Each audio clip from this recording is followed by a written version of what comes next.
chapter 10. Hear what the Lord says to you, O house of Israel. This is what the Lord says. Do not learn the ways of the nations, or be terrified by signs in the sky, though the nations are terrified by them. For the customs of the peoples are worthless. They cut a tree out of the forest, and a craftsman shapes it with his chisel.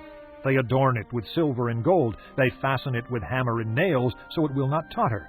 Like a scarecrow in a melon patch, their idols cannot speak. They must be carried, because they cannot walk. Do not fear them. They can do no harm, nor can they do any good. No one is like you, O Lord.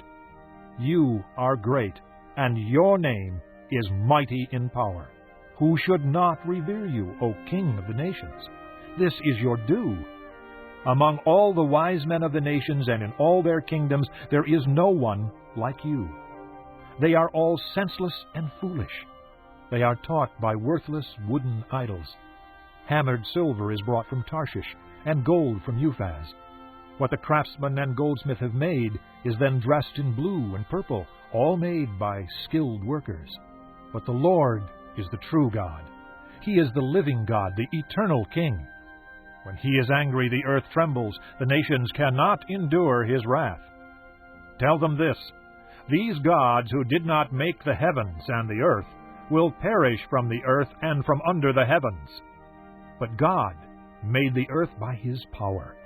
He founded the world by His wisdom, and stretched out the heavens by His understanding. When He thunders, the waters in the heavens roar. He makes clouds rise from the ends of the earth. He sends lightning with the rain, and brings out the wind from His storehouses. Everyone is senseless and without knowledge. Every goldsmith is shamed by his idols. His images are a fraud. They have no breath in them. They are worthless, the objects of mockery.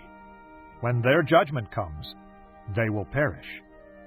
He who is the portion of Jacob is not like these, for He is the maker of all things, including Israel, the tribe of His inheritance. The Lord Almighty is His name. Gather up your belongings to leave the land, you who live under siege. For this is what the Lord says: at this time I will hurl out those who live in this land. I will bring distress on them, so that they may be captured. Woe to me because of my injury! My wound is incurable.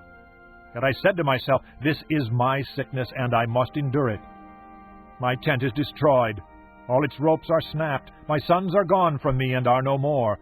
No one is left now to pitch my tent, or to set up my shelter. The shepherds are senseless and do not inquire of the Lord. So they do not prosper, and all their flock is scattered. Listen, the report is coming. A great commotion from the land of the north. It will make the towns of Judah desolate, a haunt of jackals. I know, O Lord, that a man's life is not his own.